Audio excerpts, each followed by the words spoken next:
Hello everyone. तो last video में हमने ये जो टेराफॉर्म का जो फाइल्स होता है, कॉन्फ़िगरेशन फाइल्स होता है, इसकी कैसे नंबरिंग होती है, ऑर्डरिंग कैसे उसका होता है कि पहला फाइल कौन चलेगा, दूसरा कौन सा चलेगा, फोल्डर्स के अंदर कोई फाइल्स है तो उसको कैसे कॉल करते हैं, कोई मॉड्यूल है तो उसको कैसे इंक्लूड करते हैं, ये सब हमने लास्ट वीडियो में देखा था। तो टेराफॉर्म जो है, जैसे उसका मैं अगर नेचर की बात करूँ तो जो फाइल आप पहले बनाओगे उसके हिसाब से वो टाइम के हिसाब से भी वो चल सकता है। बट मोस्टली हम देखते हैं कि जो टेराफॉर्म है वो अल्फ़ाबेटिकल या न्यूमेरिकल जो ऑर्डर होता है कि पहले 0 से लेकर 9 तक चलेगा, उसके बाद जो ABCD है उसके हिसाब से वो असेंडिंग ऑर्डर में वो चलता है। ठीक है, तो लास्ट वीडियो में हमने कोशिश किया था, जैसे मैं फिर से इसको एक बार देख लेते हैं। अगर मैं टेराफॉर्म प्लान करूँ यहाँ पे तो आपको दिख जाएगा ये मैसेज 1 2 3 है और यही हमने बनाया था फर्स्ट सेकंड थर्ड करके। अगर मैं बात करूँ इसकी कि अगर मैं एक छोटा सा और एग्जांपल आपको अगर देना चाहूँ, इसके अंदर मैं लिखता हूँ ABC करके एक फ़ोल्डर बना देता हूँ और इसी के अंदर मैं एक फ़ाइल बनाता हूँ abc.tf। तो थोड़ा सा इसके बारे में समझेंगे। ये एक मैंने आउटपुट डाल दिया है और मैंने बोलता हूँ इसको, ये ABC वाला है, आउटपुट फ्रॉम ABC ब्लॉक। ठीक है, मैं इसको करता हूँ सेव। तो थोड़ा सा हमें बिहेवियर ही समझना पड़ेगा। देखिए जैसे मैंने इसको चलाया, ये बिल्कुल चला नहीं, क्योंकि ये फोल्डर के अंदर है, वो उसको इंक्लूड नहीं किया गया है।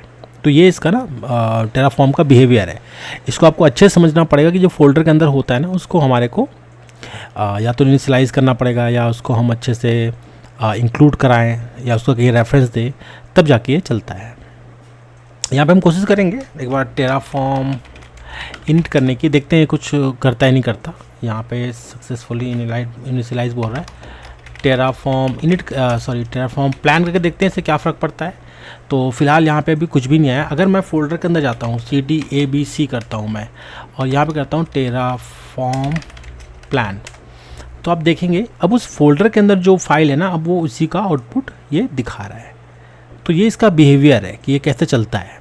ठीक है, हाँ, अगर आप इसको जैसे main.tf है ना, main.tf अगर इस पर इसको इंक्लूड कराते हैं तो ये भी चलता। फिलहाल अभी ये चल नहीं रहा। एक चीज़ और है जिसको हम ध्यान दे सकते हैं कि मैं इस फाइल को बाहर निकालता हूँ, मैं कहता हूँ कि जो मेन फोल्डर है उसी में आप इसको दिखाओ। तो अगर मैं यहाँ पे अब चलाऊँ, यहाँ कहता हूँ टेराफॉर्म प्लान, तो नो कन्फिगरेशन फाइल बोल रहा है, plan requires configuration to be present.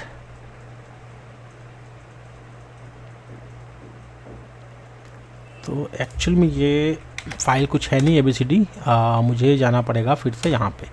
अब आप देखेंगे ये जो ABC है ना, ये अब ऊपर आ गया है। ठीक है, और जो मैसेज 1 2 3 है ना, ये उसके बाद में आ गए हैं। अगर मैं इसको दिखाऊं मैं आपको second.tf जो है, तो कहने का मतलब ये जैसे मैसेज 08 लिखा है यहाँ पे और ABC जो है इसको पहले ले रहा है, ये इसको प्लस किया है, इनको माइनस किया है इसने। ठीक है, यहाँ पे ग्राफ PNG है, main.tf है, थर्ड के अंदर ये third.tf है, मैसेज 03। ठीक है, तो ये सबको भी हटा दिया है। तो ये एक्चुअल में इसका ना बिहेवियर है कि कैसे ये काम करेगा। थोड़ा मैं क्या करता हूँ ना, इसको और थोड़ा हम समझेंगे आगे, मतलब जैसे आगे हम थोड़ा कॉम्प्लेक्स कुछ कॉन्फ़िगरेशन फाइल लिखेंगे तो और ये मतलब इसका जो बिहेवियर है वो समझ आएगा। तो बिहेवियर को स्टडी करना बहुत ज़रूरी है, कैसे उसको आप इंक्लूड करना है और किस ऑर्डर में चलेगा। अगर अपने आप अगर रेफरेंस है उसका तो वो तो अपने आप ले लेगा, अगर रेफरेंस नहीं है तो फिर वो किस तरीके से चलेगा, वो उसका बिहेवियर है कि ऑर्डरिंग कैसे होगा। तो उस बात का आपको हमेशा ध्यान रखना है एज अ टेराफॉर्म डेवलपर। आगे हम वेरिएबल्स के बारे में पढ़ेंगे इस क्लास में। हम कोशिश करेंगे कि वेरिएबल्स को थोड़ा समझ पाएँ और अच्छे से उस पर हम काम कर पाएँ। तो चलिए थोड़ा सा हम ना क्या करेंगे, वेरिएबल को अब समझने की कोशिश करेंगे कि कैसे चलता कैसे है ये। ठीक है, मैं क्या करता हूँ, एक फ्रेश फाइल ले लेता हूँ, मैं इसको कहता हूँ variable.tf। एक बार देखो, वेरिएबल डिक्लेयर करने का तरीका अलग से भी हो सकता है, TF वैर्स के अंदर भी आप डालते हो, बट एज अंडरस्टैंडिंग हम यहाँ पे लेने की कोशिश करते हैं कि चलेगा कैसे है। मैं कहता हूँ वेरिएबल, देखिए वेरिएबल अपने आप आ गया। ये क्या कह रहा है, वेरिएबल को बोल रहा है कि कोट्स में कुछ लिखने के लिए, तो मैं इसको कहता हूँ, मान के चल के यूज़र नेम लिख देता हूँ मैं। ठीक है, और यहाँ पे आप चाहो तो लिख सकते हो उसका वैल्यू इक्वल टू जो भी वेरिएबल आप डालना चाहते हो उसका वैल्यू आप डिक्लेयर कर सकते हो। फिलहाल मैं क्या करता हूँ ना, मेरे को डिक्लेयर नहीं करना है। एक बार इसको और समझते हैं कि ऐसा क्यों है। तो ये मैं कुछ ऐसा ही लिख देता हूँ। नेक्स्ट मैं क्या करूँगा, मैं आउटपुट में इसको वेरिएबल को निकालने की कोशिश करूँगा ताकि वो हमें दिखे। आउटपुट करता हूँ, मैं आउटपुट करता हूँ प्रिंट नेम लिख देता हूँ, ठीक है। प्रिंट यूज़र नेम कर देता हूँ, यूज़र नेम ऐसा कुछ कर देता हूँ, ठीक है। फिर मैं कहता हूँ इसको कि अब इसके नीचे मैं वैल्यू लिखता हूँ, ठीक है। वैल्यू इक्वल टू मैं यहाँ पे लिखूँगा, मैं इसको कहता हूँ कि वैर डॉट यूज़र नेम। तो वैर का मतलब हो गया वेरिएबल, डॉट यूज़र नेम मतलब मैं यहाँ से इसको ले आया। इसको मैंने क्लोज कर दिया। बस सेव करके देखते हैं क्या कहता है। तो जैसे मैंने टेराफॉर्म का ये कमांड चलाया, देखिए यहाँ पे वेरिएबल मैंने डिक्लेयर नहीं किया है, बस वेरिएबल का बोल दिया कि यूज़र नेम नाम है, इसके ऊपर हमारा वेरिएबल बनेगा, लेकिन इसको मैं डिक्लेयर नहीं किया है कि क्या बनेगा। तो ये आपसे पूछ रहा है कि वेरिएबल का वैर डॉट यूज़र नेम का आप क्या डिक्लेयर करना चाहते हो। मैं कहता हूँ कि यूज़र नेम जैसे मान के लिख देता हूँ मैं लिख देता हूँ कि एडमिन यूज़र ऐसा कुछ लिख देता हूँ। तो प्रिंट यूज़र नेम मतलब ये प्रिंट किया। अब यूज़र नेम को देखो आउटपुट में क्या कोई भी चीज़ का आउटपुट दिखाते हैं, तो प्रिंट यूज़र नेम वैर डॉट यूज़र नेम, तो वैर डॉट यूज़र नेम आपका यहाँ पे दिखाएगा, ठीक है। बट यहाँ पे अभी भी मैं देख पा रहा हूँ कि वैर डॉट यूज़र नेम सिर्फ यही लिखा आ रहा है, ठीक है। तो इसको समझते हैं कि यहाँ पे कैसे हम उसको जो एग्जैक्टली जो हमने जो आउटपुट दिया है सॉरी जो इनपुट दिया है एडमिन यूज़र करके, उसको यहाँ पे कैसे प्रिंट कराना है, ठीक है। तो थोड़ा सा वेरिएबल लिखने का इसमें जो तरीका है वो थोड़ा सा अलग है। हमें क्या करना पड़ेगा, जैसे हमने ये वेरिएबल लिखा हुआ है, ठीक है। तो वेरिएबल को हमें क्या करना पड़ेगा, जैसे दूसरे प्रोग्रामिंग लैंग्वेजेस में होता है कि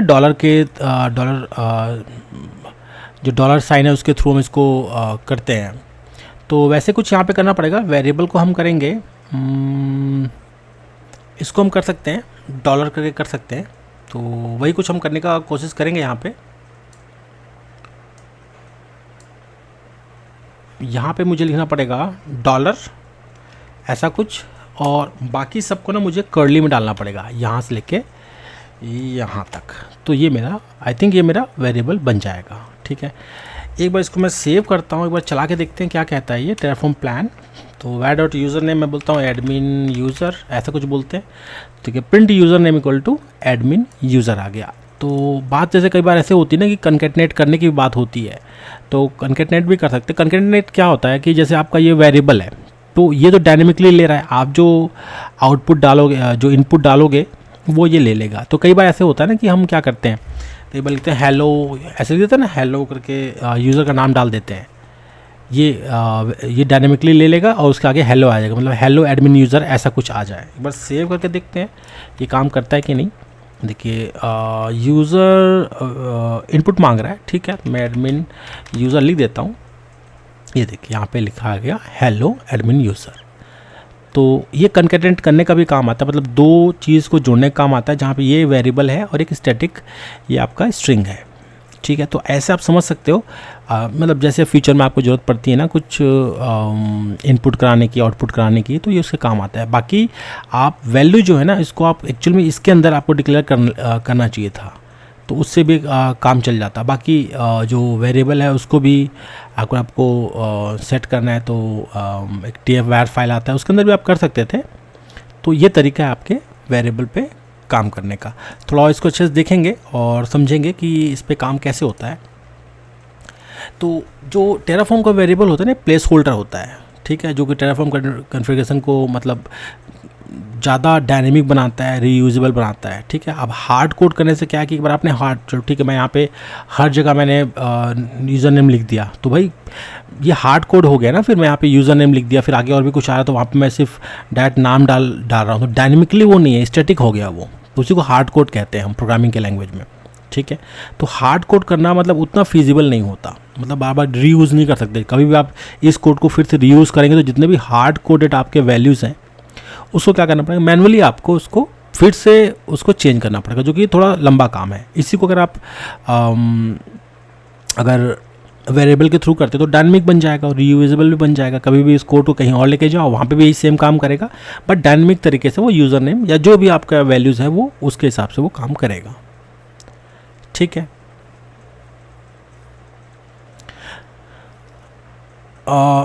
कई तरीके से हम वेरिएबल को डिफ़ाइन करते हैं, ऐसा नहीं कि यही तरीका है डिफ़ाइन करने का। फाइल्स के थ्रू भी करते हैं, जैसे मैंने फाइल बताया ना, ये जैसे एक फ़ाइल है, इसको मैं इंक्लूड करा दूंगा अपने मेन फाइल में, तो यहाँ से वेरिएबल उठा लेगा वो। मैं बोल दूंगा मेन डॉट टी एफ, यहाँ पर लिख दूंगा, यहाँ पे मेन डॉट टी एफ है, मैं इसको बोल दूंगा कि इंक्लूड कर लो वेरिएबल डॉट टी एफ को, तो यहाँ से वेरिएबल उठा लेगा, वो इंक्लूड कर लेगा। और इसके अंदर मैं सिर्फ ना वेरिएबल ही मैं लिखूंगा, पूरे वेरिएबल्स को मैं इस फाइल के अंदर लिख दूंगा। मतलब अगर सेंसिटिव नहीं है तो की बात है, सेंसिटिव है अगर इन्फॉर्मेशन जैसे कि पासवर्ड है, एसएसएल सर्टिफिकेट है, तो वो उसका तरीका थोड़ा अलग होगा। बाकी यहाँ पे हम यही कह सकते हैं कि जो नॉन सेंसिटिव डेटा है उसको हम वेरिएबल डॉट टी एफ नाम का फाइल बना देंगे, उसको कॉल कर लेंगे मेन डॉट टी एफ में, मतलब इंक्लूड करा देंगे, और वो वहाँ से वेरिएबल ले लेगा। और फिर जो हम लंबा जो कोड लिखेंगे ना, उसके अंदर जो वेरिएबल्स, बहुत सारे वेरिएबल्स आएंगे, वो वेरिएबल डॉट टी एफ से उठा लेगा वो। तो ये इसका तरीका है। अब जैसे अगर मैं एक एग्जांपल दूँ आपको कि एक वेरिएबल ब्लॉक को कैसे हम लिखते हैं, ठीक है, तो वो हमें समझना पड़ेगा। आउटपुट वेरिएबल को भी थोड़ा समझना पड़ेगा कि क्या करता है। जैसे इनपुट वेरिएबल है, जैसे मैंने बताया ना, ये जो है ये ऊपर वाला है, इसको हम इनपुट वेरिएबल बोलेंगे। थोड़ा सा एग्जांपल मैं आपको दिखा सकता हूँ एक बार। कुछ कोड है मेरे पास पहले से, तो जैसे मैं फ़िलहाल इसी को ओवरराइट कर देता हूँ, हालांकि ये गलत हो जाएगा। ये देखिए वेरिएबल रीजन, जैसे आप प्रोडक्शन की बात करते हैं तो ऐसे होगा वेरिएबल रीजन, तो इसका थोड़ा सा डिस्क्रिप्शन दे दिया, टाइप बता दिया है, और डिफ़ॉल्ट जो है इसका US वेस्ट 2 बता दिया। मतलब इसको वेरिएबल जो रीजन है ना, इसको हमने डिक्लेयर कर दिया है। तो ये इनपुट वाले वेरिएबल है कि ये जो वेरिएबल है ये बता रहा है। यहाँ पे तो पूछ रहा था ना, ये जो एक्चुअल में जो वेरिएबल है ये ऑलरेडी डिक्लेयर्ड है। इसका जो जैसे मान लो हम आगे कहीं पे भी वैर डॉट रीजन डालेंगे ना, उसका मतलब हो गया ये वाला वैल्यू, कि ये वाला वैल्यू को ही लेगा। तो ऐसा कब काम आएगा आपको समझने की ज़रूरत है। जैसे आपका जो इंफ्रास्ट्रक्चर है, ठीक है, तो आपका जो इंफ्रास्ट्रक्चर जो भी है वो आपका US वेस्ट 2 में है। तो ऐसी स्थिति में आप एक बार आप वेरिएबल लिख दो और उसको जगह जगह पे आप कभी भी उसको कॉल कर सकते हो। आपको बस क्या लिखना होगा, वैर डॉट, मतलब आप पहले डॉलर लिखना पड़ेगा, फिर कर्ली में आपको डालना पड़ेगा वैर डॉट रीजन।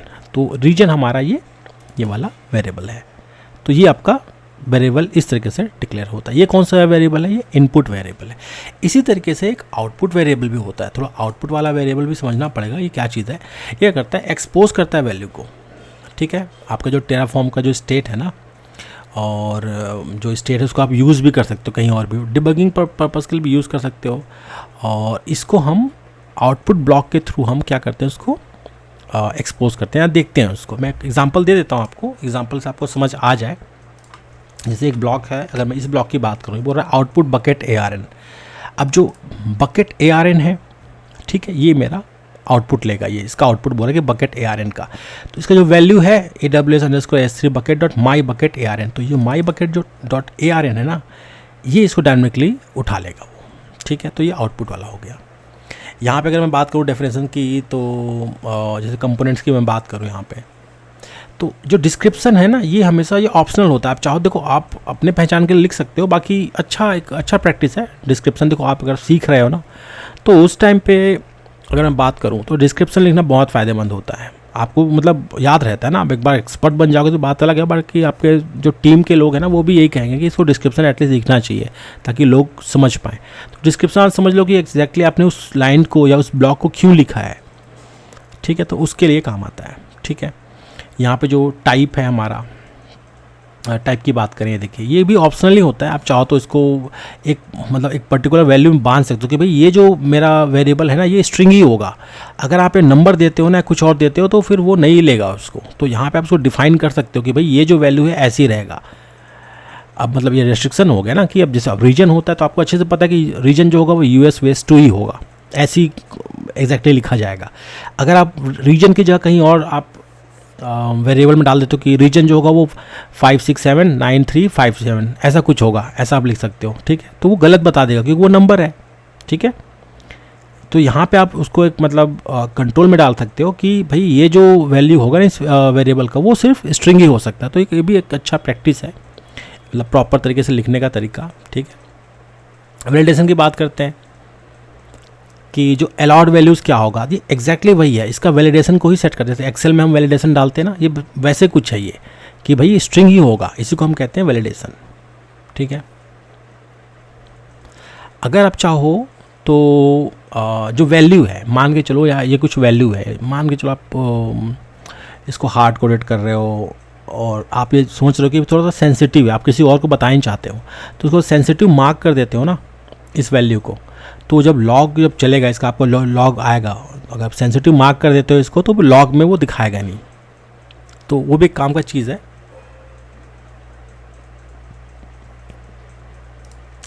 थोड़ा सा और देखेंगे, अगर मैं वेरिएबल्स की बात करूं तो एक और मेरे पास कोड है, इसको थोड़ा और समझ सकते हो आप कि यहाँ पे कहा गया है कि वेरिएबल जो है इंस्टेंस अंडरस्कोर टाइप, इसको वेरिएबल का है।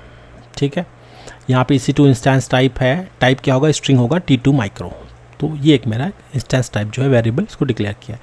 वेरिएबल टैग्स को डिक्लेयर किया, बोला कि ये टैग है, मैप टाइप क्या है, मैप स्ट्रिंग, इसको स्ट्रिंग से मैप करो बोल रहा है। ठीक है, मैप ऑफ स्ट्रिंग है ये।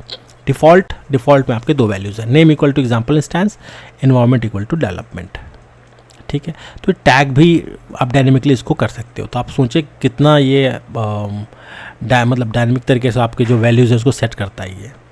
ठीक है, इसी तरीके से अगर मैं अब इसी का मैं आगे लिखना चाहूँ कि जैसे अब ये तो आधा अधूरा ही हो गया ना भाई, ये तो सिर्फ मैंने वेरिएबल बनाया है।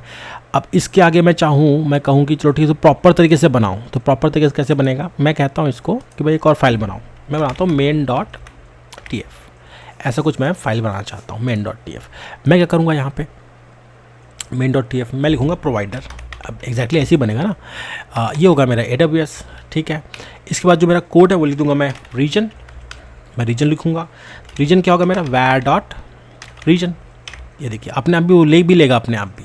ठीक है, तो मेरा var.region यहाँ पे आ गया। अगला क्या होगा, रिसोर्स, मैं कहूँगा रिसोर्स, अपने आप रिसोर्स ले लिया, देखो अपने आप ही वो नाम हम सब बताया, तो AWS_instance। ठीक है, ऐसा कुछ मैं लिख दूंगा इसको। फिर लास्ट में नाम भी दे सकता हूँ, मैं इसको नाम डाल सकता हूँ, कहता हूँ मैं एग्जाम्पल, जो भी एग्जाम्पल के हिसाब से आप ले लो। और इसके आगे मैं कुछ प्रोग्रामिंग करूँगा, AMI लिखूँगा, AMI इक्वल टू जो भी आपका AMI है, इसको भी हम कोड्स में लिखते हैं, AMI equal to AMI minus, जैसे वहाँ पे AMI होता है ना, उसका ऐसा कुछ होता है। ठीक है, ऐसा कुछ लंबा सा AMI का हम लिखते हैं। इसको भी थोड़ा सा आप और भी वैल्यूज़ डाल सकते हो AMI के अंदर, इंस्टेंस टाइप भी डाल सकते हो। इंस्टेंस देखिए अपने आप आ रहा है, ये इंस्टेंस टाइप, ये है ना इंस्टेंस टाइप। इंस्टेंस टाइप में क्या हो सकता है, यहाँ पे आप उस वेरिएबल को यूज़ कर सकते हो। मैं बोलता हूँ var.instance, देखिए var.instance टाइप, ये स्ट्रिंग था ना, ये कहाँ से आया, ये अपने आप थोड़ा नहीं आया, ये वेरिएबल से उठा रहा है ये। फिर लास्ट में मैं इसको ये भी कह सकता हूँ कि टैग्स भी मेंटेन कर दो। टैग क्या बोलूँगा, var.tags, var.tags। ठीक है, ये भी अपने आप आ गया। तो ये एक main.tf से मैंने वेरिएबल को कॉल किया। अगर आप देखें ना यहाँ पे var.tag, तो var.instance टाइप और var.region वो आ गया मेरा यहाँ से। ठीक है, तो ये तरीका है इसको यूज़ करने का। एक चीज़ जो मुझे समझ आ रहा है यहाँ पे, अगर आप थोड़ा कन्फ्यूज़न होगा कि ये जो लाल वाला जो आ रहा है ये क्यों ऐसा है, var.region। तो var.region क्या, हमने इसको देखिए इंस्टेंस टाइप और टैग्स को मैंने किया है, रीजन को नहीं किया है। अब देखो रीजन को करने का तरीका और भी है। अगर अब मैं एग्जांपल दूं, मैं कहता हूँ कि terraform.tf vars यूज़ कर लेते हैं। tf vars, इसका थोड़ा अलग काम होता है, ये भी वेरिएबल को ही चलाने का काम करता है, बट इसको हम यूज़ करते हैं। तो tf vars देखो अपने आप इसने ना रिकग्नाइज़ कर लिया। हालांकि इसमें मैंने मेन डॉट जो tf वाला एक्सटेंशन मैंने डाला नहीं, इसका जो एक्सटेंशन डाला मैंने tf vars, तो ये पर्टिकुलर एक फ़ाइल है जो वेरिएबल को डिक्लेयर करता है। यहाँ पे मैं क्या लिखूँगा, रीजन। अब रीजन को मैं लिख रहा हूँ ना, अब यहाँ पे सीधे सीधे ही आपको समझना पड़ेगा, यहाँ पे सीधे सीधे ही आपका जो वेरिएबल है वो डिक्लेयर होता है, ईस्ट 1 ऐसा कुछ, region equal to US east 1, ये ऐसा कुछ। ठीक है,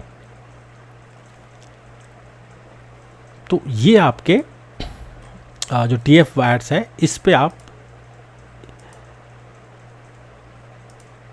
रीजन इक्वल टू var.region ठीक है, यहाँ पे लाल दिख रहा है, इसको समझना पड़ेगा कि क्या कह रहा है ये। तो रेड है तो कुछ ना कुछ इसमें प्रॉब्लम है। Unexpected attribute, an attribute name region is not expected here terraform. तो देखो ऐसे एरर्स आपको देते रहेगा, इसको आपको सॉल्व करना पड़ेगा, ठीक है। तो और भी कई सारे फाइल्स हम बनाएंगे आगे, जिसमें से आपको एग्जांपल्स मिलेंगे और उसके थ्रू हम इसको ठीक भी करते जाएंगे, ठीक है। तो बाकी TF वायर्स में भी आप एक तरह से जो वेरिएबल है उसको आप डिक्लेयर कर सकते हो।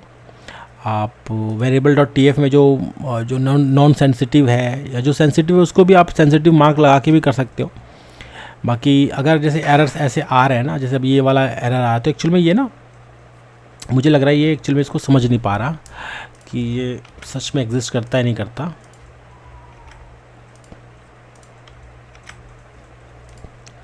तो इस वाले में मुझे लग रहा है कि कुछ ना कुछ इशू है ना।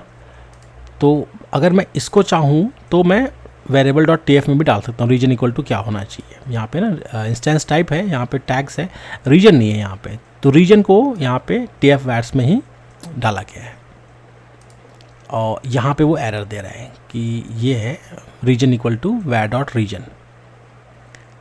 ये बोल रहा है no declaration found for var dot region terraform. तो ये डिक्लेयर नहीं हुआ, ऐसा बोल रहा है ये। एक बार देखते हैं ये क्या कहता है और एरर क्या बोलता है। सेम एरर ही आएगा। बाकी हमें एरर से ही काफ़ी कुछ सीखने को मिल जाता है, काफ़ी कुछ हम देख सकते हैं। वैल्यू फॉर अनडिक्लेयर वेरिएबल, ठीक है।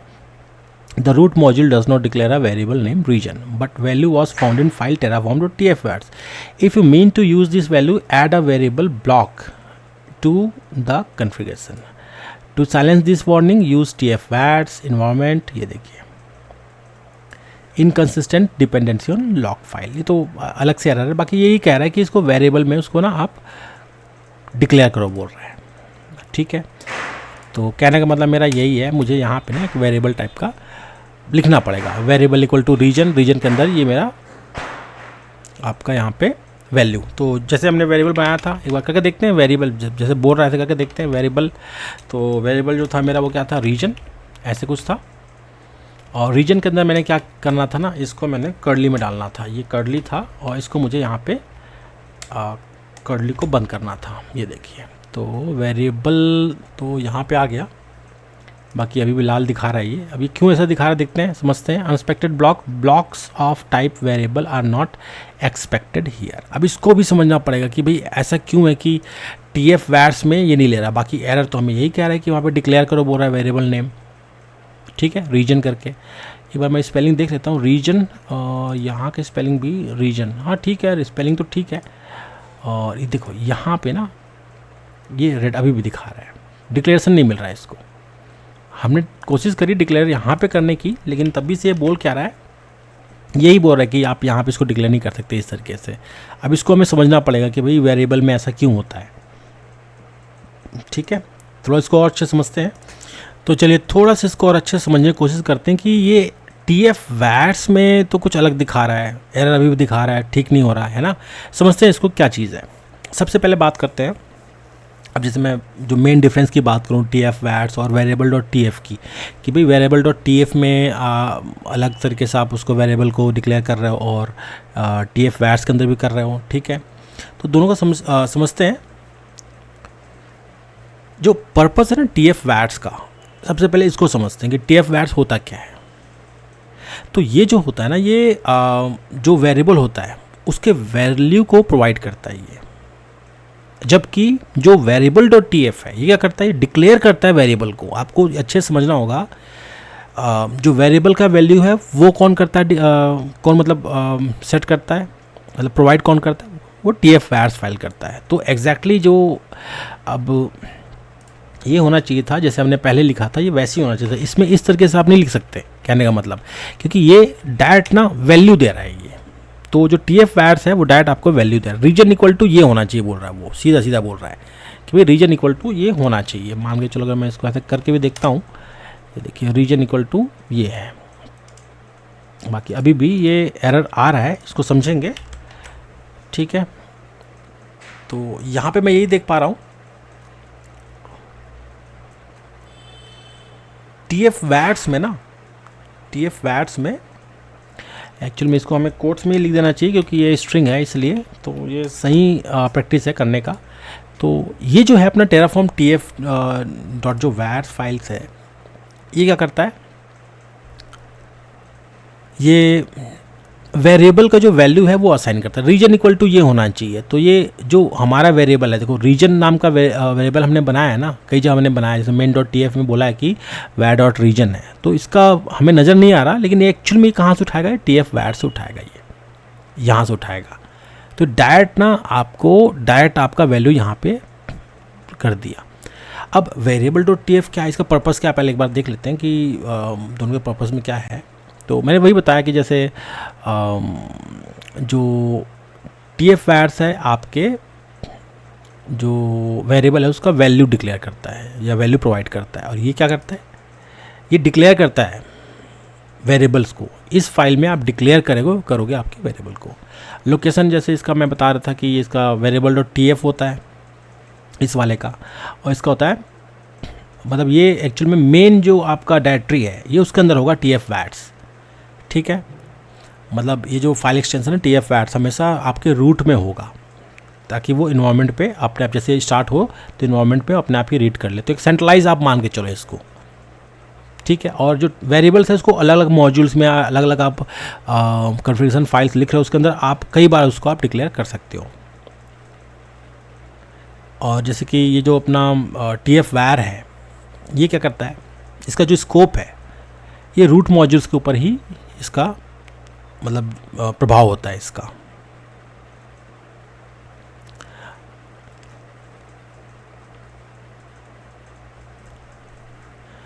तो जो TF var से हमेशा इसको मतलब लिखा गया है, आप ऐसे कह सकते हैं कि SCL में ही लिखा गया है, या JSON फॉर्मेट आप लिख सकते हो, ऐसा कुछ नहीं है जरूरी कि आप नहीं लिख सकते।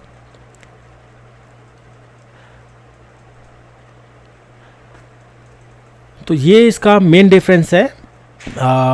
ये एक सेंट्रलाइज टाइप का आप मान के चलो कि रूट के अंदर ही होगा। वेरिएबल डॉट TF को आप कहीं भी कर सकते हो। ये जो क्या करता है, आपको प्रोवाइड करता है आपके वैल्यूज़ को, जो वेरिएबल के वैल्यूज़ हो डायरेक्ट प्रोवाइड कर देता है ये।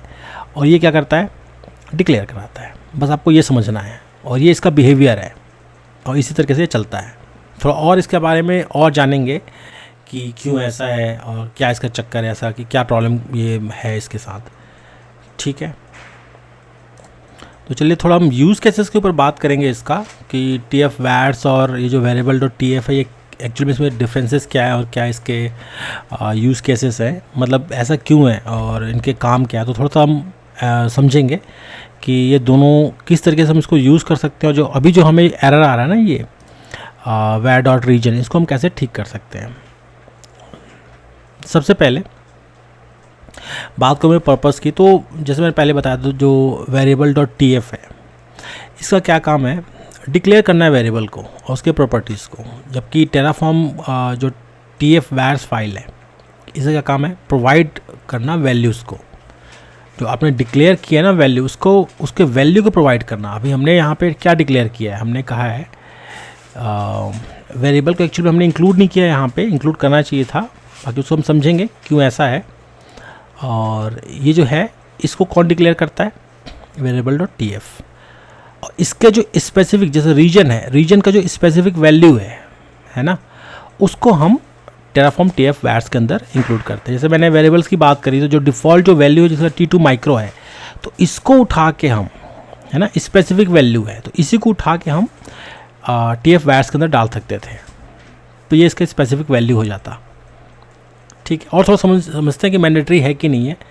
जो वेरिएबल डॉट TF मैंडेटरी नहीं है, वो मतलब बेस्ट प्रैक्टिस है डिक्लेयर करने का कि जो आपके वेरिएबल है उसको आप एक्सप्लिसिटली आप इसको डिक्लेयर करें।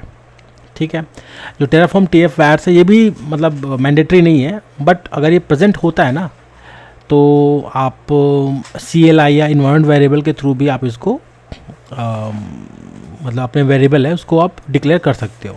ठीक है, अब एग्जीक्यूशन हो रहा है कुछ, है ना, तो उसमें क्या इनका रोल होता है, इसको भी समझते हैं।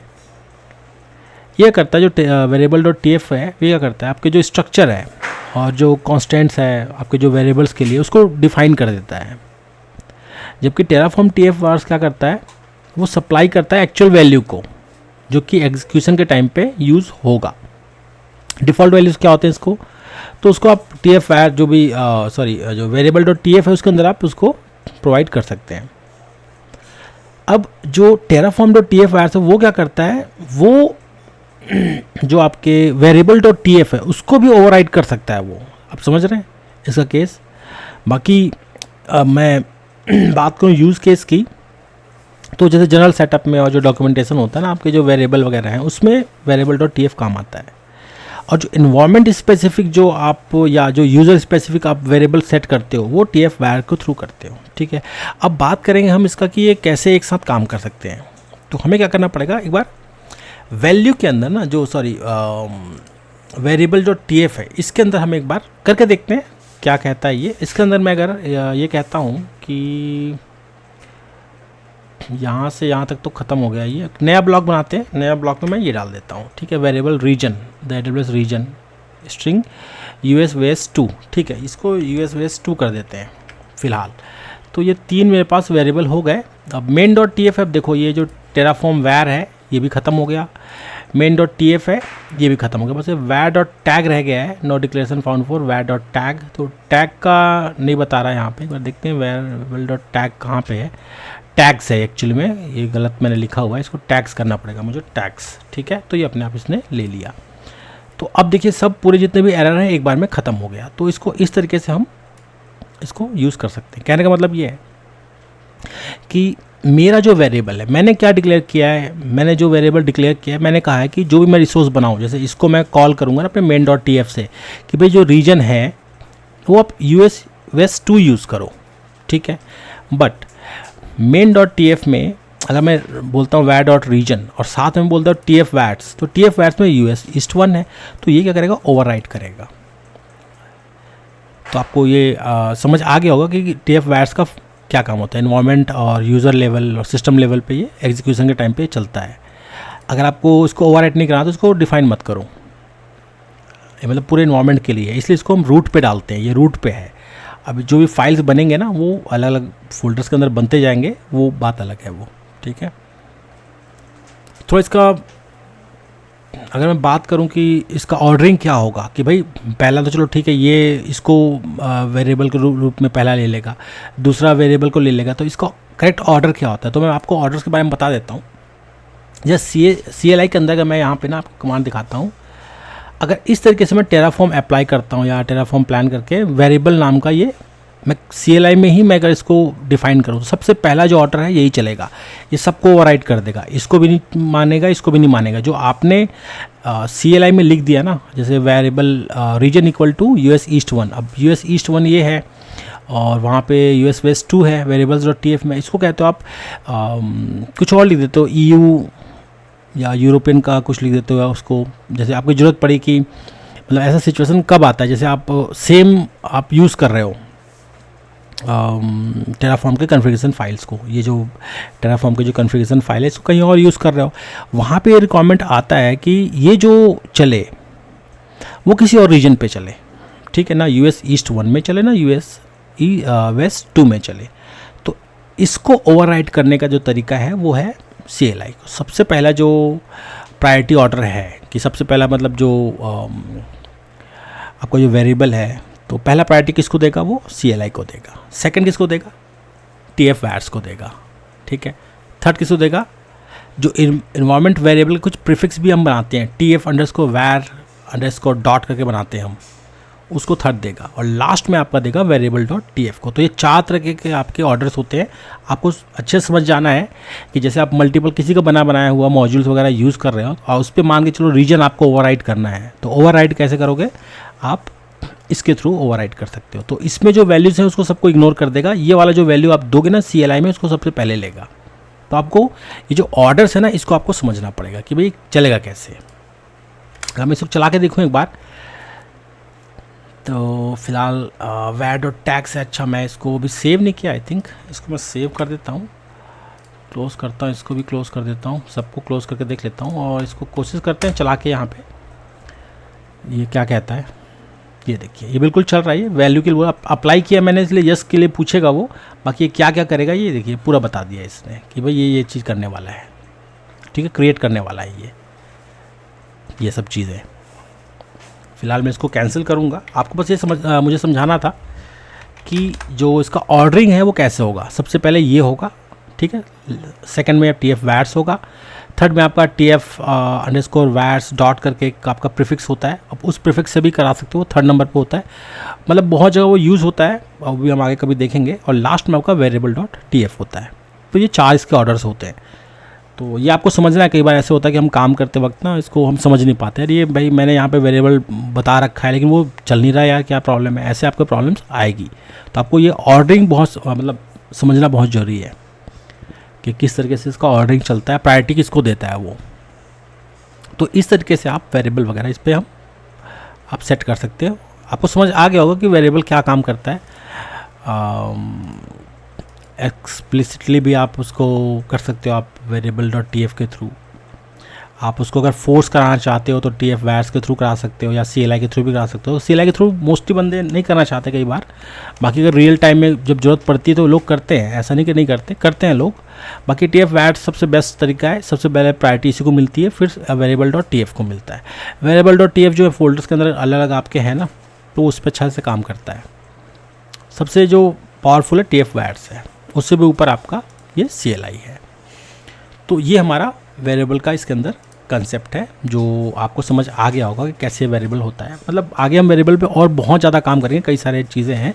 आपको बस मतलब थोड़ा सा ना डेवलपर के पर्सपेक्टिव से देखना पड़ेगा कि वेरिएबल क्या होता है। डायनेमिकली आपको कोई वैल्यू जो है ना स्टोर कराना होता है, उसको फिर कहीं किसी और जगह पे आप उसको उसी वैल्यू को आपको लाना होता है ना, बार बार आपको उसी वैल्यू को बार बार चेंज ना करना पड़े, या डायनेमिकली वो ले हार्ड कोडेड ना हो। इसको अवॉइड करने के लिए हम वेरिएबल्स यूज़ करते हैं। मैं इसके आगे हम एग्जांपल्स और भी बहुत सारे आएंगे, उसको हम देखेंगे, ठीक है। आई होप आपको ये समझ आया होगा कि किस तरीके से हम वेरिएबल वगैरह सेट करते हैं। तो आज के लिए इतना ही। मैं आपसे मिलूंगा मेरे नेक्स्ट वीडियो में, तब तक के लिए धन्यवाद।